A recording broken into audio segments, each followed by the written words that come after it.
All Awesome. right.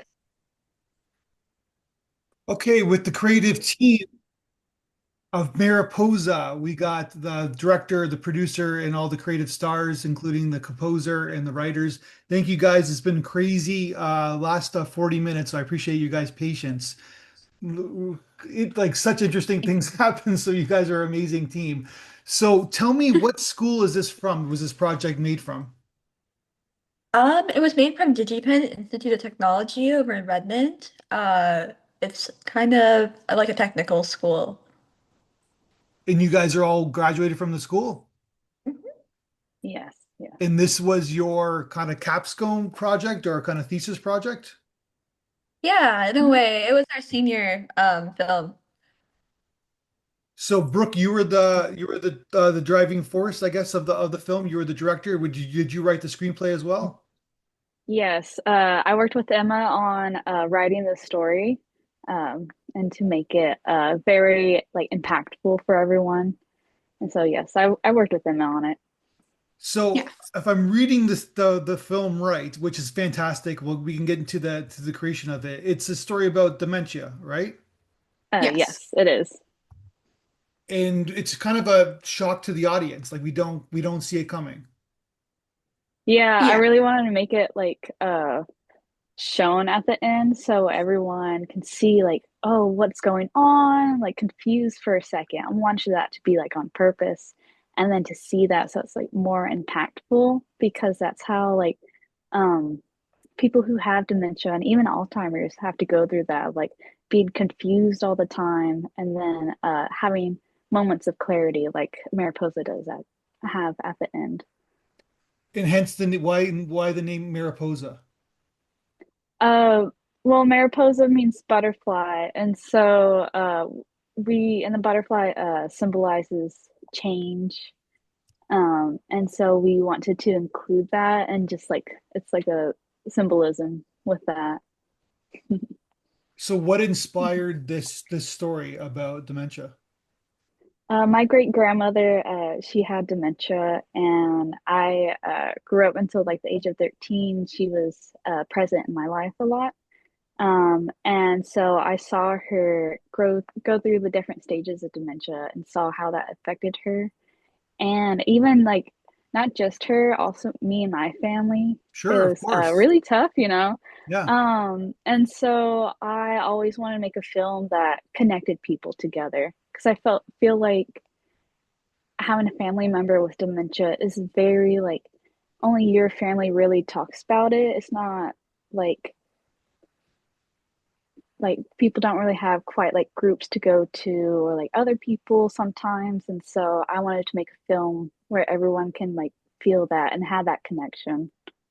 So perhaps we should have that. There should be more kind of communities because I'm sure that if Mhm. you went through, like, unfortunately, there's thousands of other people, families going through the same thing, right?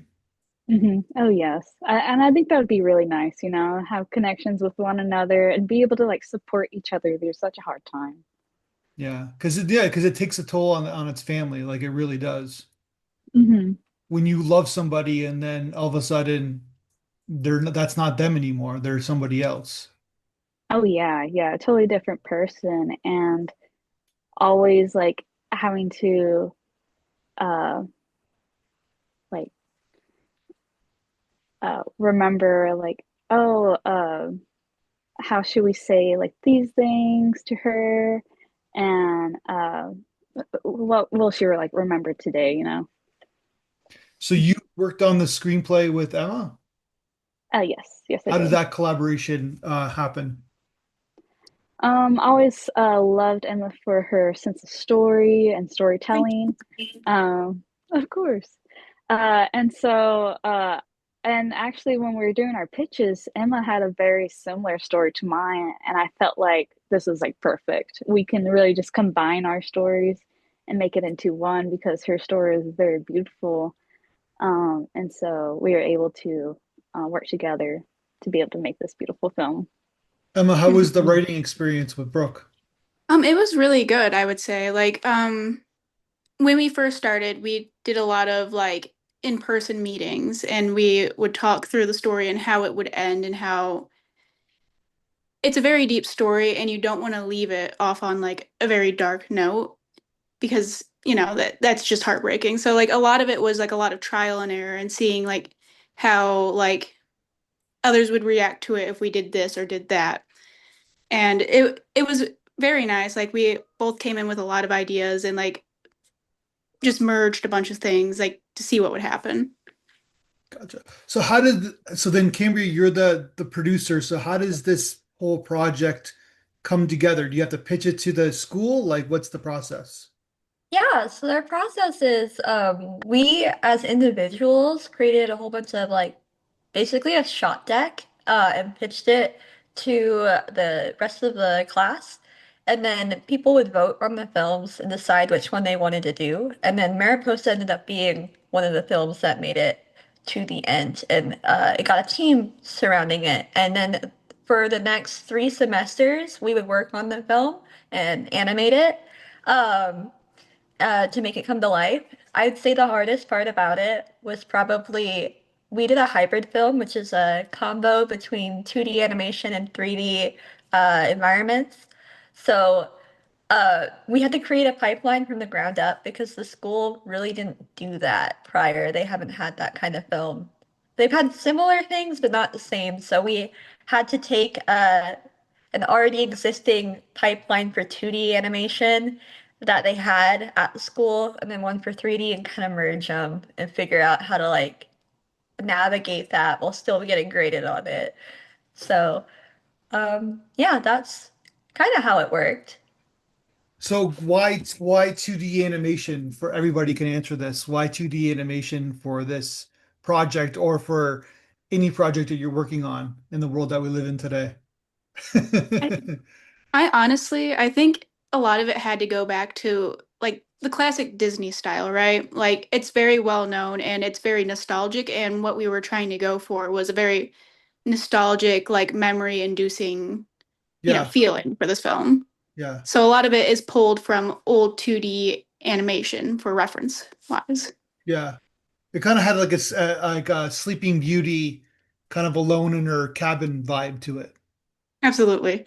Okay, so you guys are in agreement with that? Yeah, I And think Yeah, the, for so. sure. the animals, right? Well, in this case, the butterflies, but yeah, she's cleaning, right? Mhm. But this is kind of the mind of the person, right? So what inspired you to talk, like what inspired you to have butterflies as kind of the thematic and kind of having this motif? That's a good question.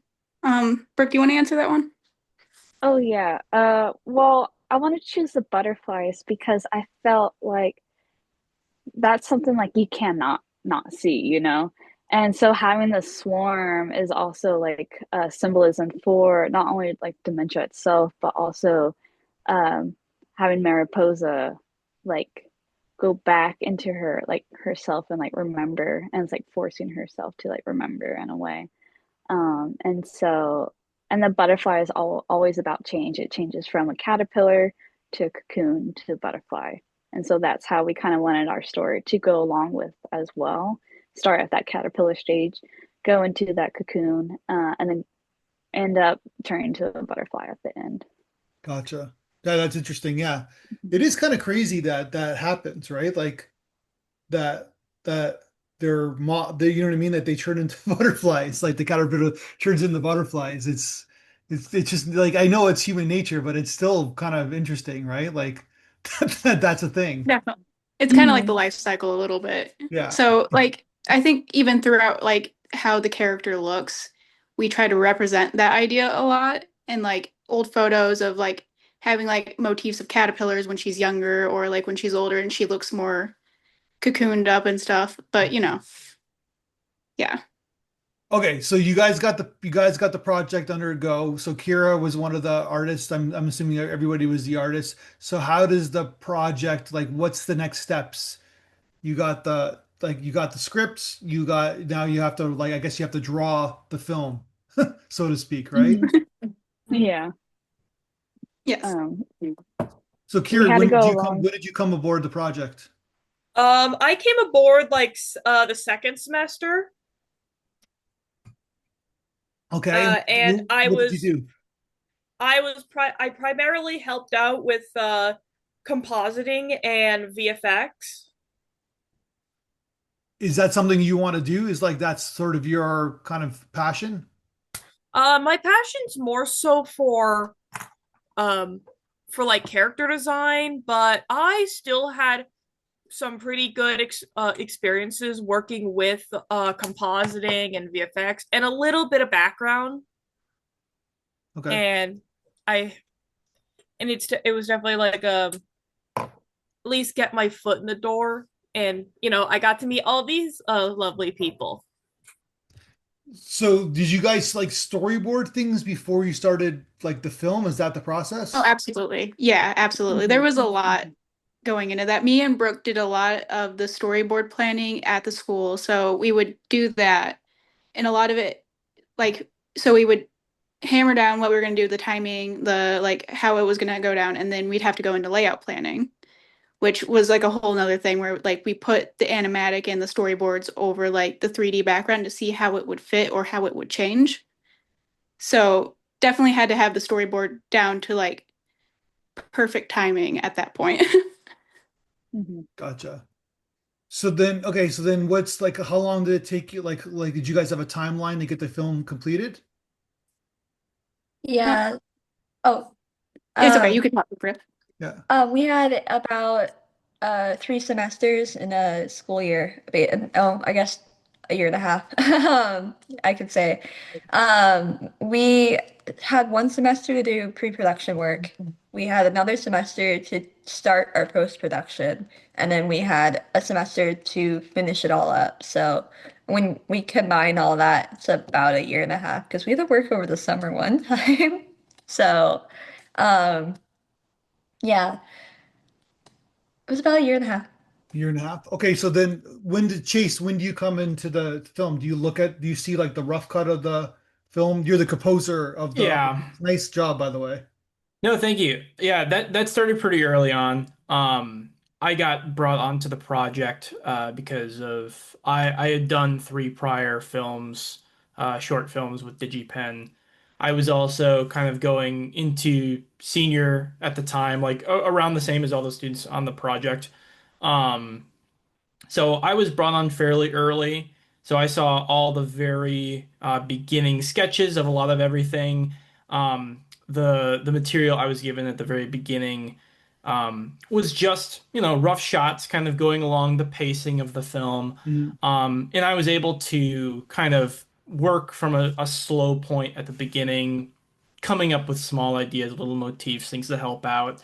And then most of the like major music and sound was mostly done a lot in the final semester, that kind of last 3, 4 months of that project, Okay. mainly due to the fact that just because putting music and sound to a fixed visual media like that, um, you need things to kind of be set in stone a little bit. Otherwise, it kind of moves things around. But it was a really lovely process, and I really enjoyed working with the team. I met several times with them, went back and forth with Cambria a lot. She was my main kind of talking point with the team.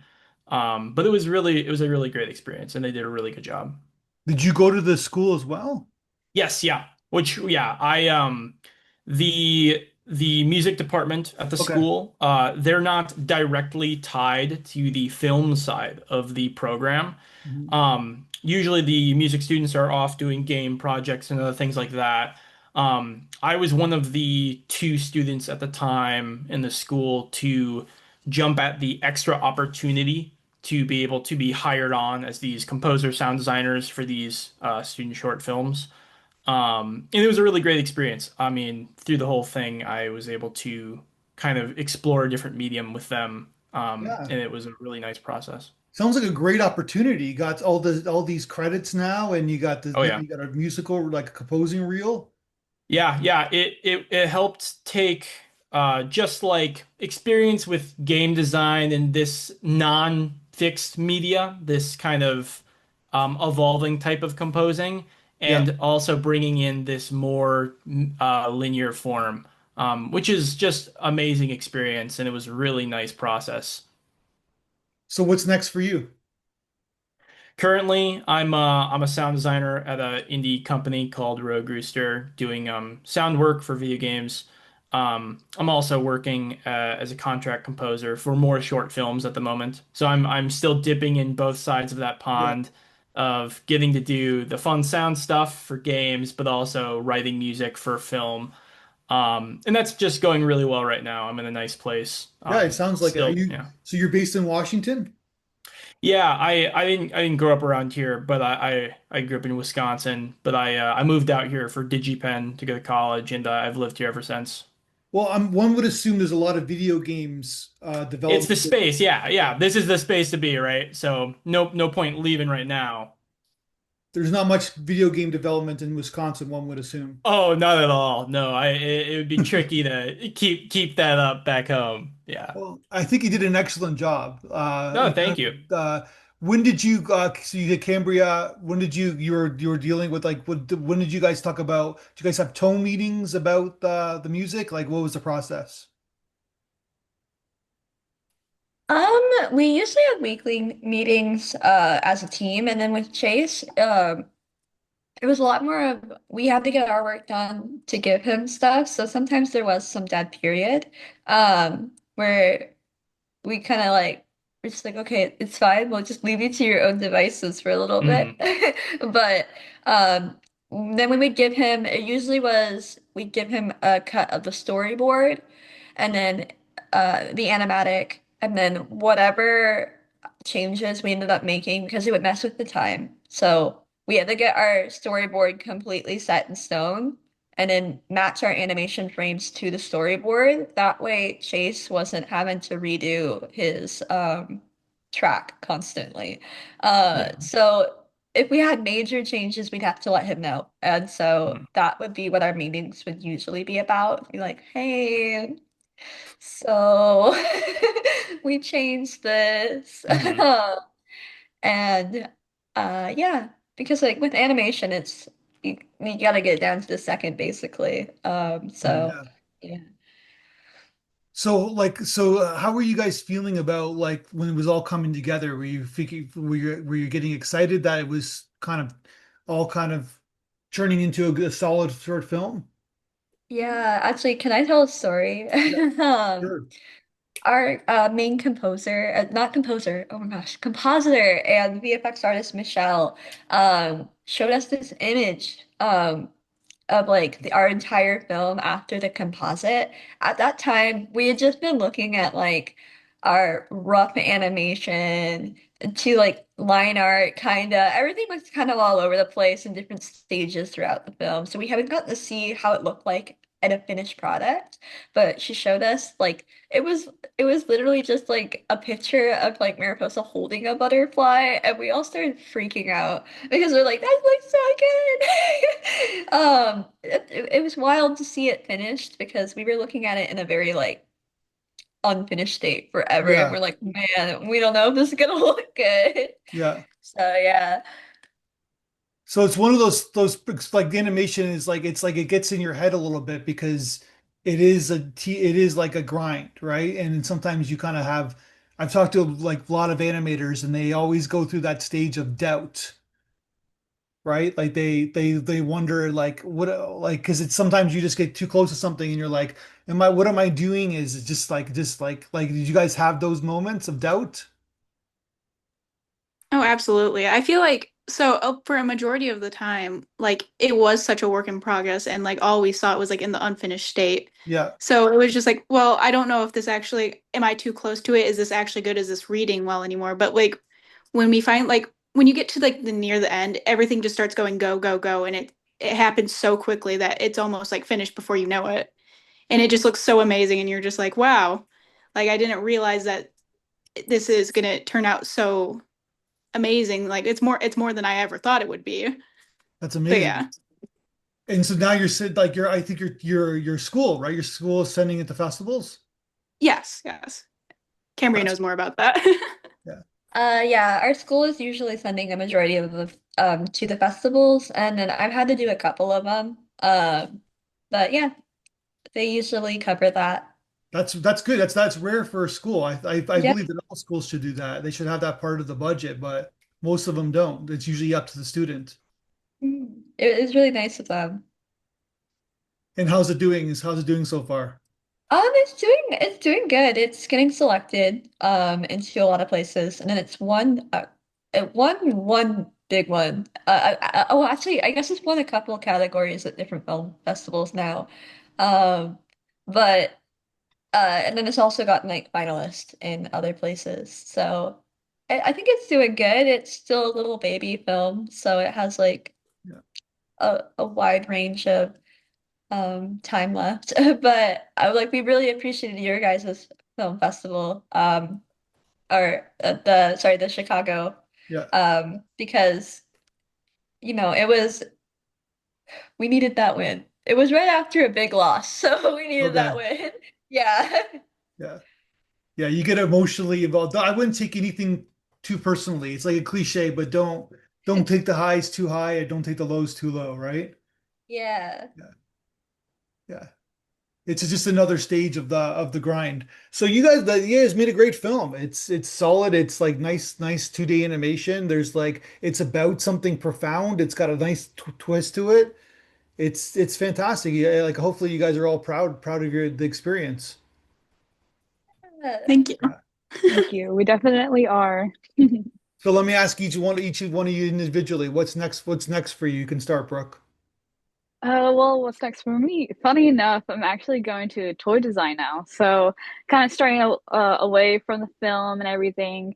And so my plans are I want to go into toy design and I love to make a business, have a business one day, and eventually bring all my knowledge of film and even create maybe my own like commercials with my toys or even like a little storyline with all the toys that I create. So that's what's next for me for now. Is there a toy that you're creating right now? Oh yes. So I have this little line called Doodles. I started at my school and I really like the idea, so I'm branching off and kind of making it like its own like world. And so right now I'm designing some little like cute figurines of like little cats and bears and such, based on like soda floats and such. So that's what I have planned for now. What about you, Emma? Sorry. Um, I'm more into the story stuff, so I've decided that I'm gonna start making my own comics soon. So I'm kind of trying to fund that for myself right now. So much different than Mariposa, but I want to be more in the film, like story, like writing department. Gotcha. So That makes that's sense. where I'm going. Yeah. Well, good. And Kira? I'm just trying to find any work I can right now, but I want to soon start working on a few projects, creative projects that I have, mainly a pitch for a TV show and like a comic. Okay, And I'm going to Lightbox this month, which cool. is like a big animation slash art expo. Yeah. So this is where you animation's your thing. You want that's where you're sticking with. Yeah, Yeah. yeah, the animation industry I'm still sticking with, Yeah. just more so in character design and stuff. Gotcha. In Cambria? I'm moving into the realm of color scripting. I did some for Mariposa, but I really enjoyed it. And so that's what I want to do color scripting for feature-length films. So Right. yeah, I'm definitely doing a lot of that. And we know where Chase is going, but Chase, do you have like a big dream? Do you want to like compose feature films or where do you want to go? It's I'm covering my bases pretty well. I mean, music is my overall passion, just writing in general. Yeah. I like writing for a lot of different forms, so I'm continuing to make sure I stick with as many as I can, writing for live performance, writing for video games, writing for film, doing as much as I can. And it's been really great. So it's going well. Well, Mariposa team, I really appreciate your time and patience, like very much patience. We had some technical difficulties to start this, so I appreciate everybody's time. Wish you guys all the best and success with the film. And sounds like a great school that you went to. That they, from my point of view, they basically submit your film to festivals, which is fantastic. Yeah. Yeah. Well, thank you for having Yeah. us. Yeah, thank Thank you. you. Yes, Yeah, And thank thank hope you. to you. hope to talk to you all individually or together again when you guys make your next film. Yeah. Yes, Yeah. right. All right. Thank you so much. Thank you. Have a nice day. Have a Yeah, nice very Thank day. good. you.